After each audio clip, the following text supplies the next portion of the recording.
July 1వ తేదీ నుంచి 31వ తేదీ వరకు రాష్ట్ర వ్యాప్తంగా కాంట్రాక్ట్, అవుట్సోర్సింగ్, సొసైటీ తదితర రంగాల్లో పనిచేస్తున్న కార్మికులకు నెలకు 26,000 కనీస వేతనం అమలు చేయాలని డిమాండ్ చేస్తూ సిఐటియు ఆధ్వర్యంలో విస్తృత ప్రచార కార్యక్రమాలు కొనసాగుతున్నాయి. ఈ సందర్భంగా కార్మికులకు కరపత్రాల పంపిణీ, సంతకాల సేకరణ, గేట్ మీటింగ్లు, సభలు, సమావేశాలు నిర్వహిస్తూ రాష్ట్రంలోని అన్ని జిల్లాల కలెక్టర్ల వద్ద నిర్వహించనున్న ధర్నాలో భాగంగా జూలై 30న తిరుపతి జిల్లా కలెక్టరేట్ వద్ద జరిగే ధర్నాను జయప్రదం చేయాలని పిలుపునిస్తూ తిరుపతి యశోదానగర్లోని సిఐటియు జిల్లా కార్యాలయంలో ధర్నా పోస్టర్లను ఆవిష్కరించారు.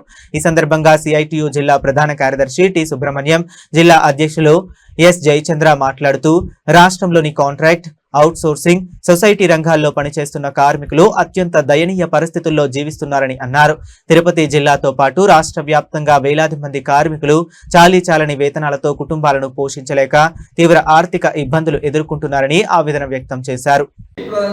జూలై 30వ తారీఖున కాంట్రాక్ట్ కార్మికులకు కనీస వేతనం 26 కోసం కలెక్టరేట్ ముట్టండి. జయప్రదం చేయండి. 26,000 రూపాయల కోసం కలెక్టరేట్ ముట్టండి.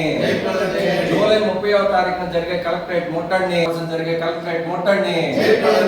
సిఐటియు జిందాబాద్, సిఐటియు జిందాబాద్. కనీస వేతనం 26,000 కోసం జరిగే కలెక్టరేట్ ముట్టండి.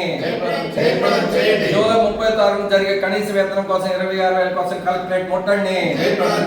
సిఐటియు జిందాబాద్, సిఐటియు కోసం కలెక్టరేట్ ముట్టండి. కాంట్రాక్ట్ అవుట్సోర్సింగ్ ఉద్యోగుల కోసం 26,000 కోసం జరిగే కలెక్టరేట్ ముట్టండి. జయప్రదం చేయండి. సిఐటియు జిందాబాద్.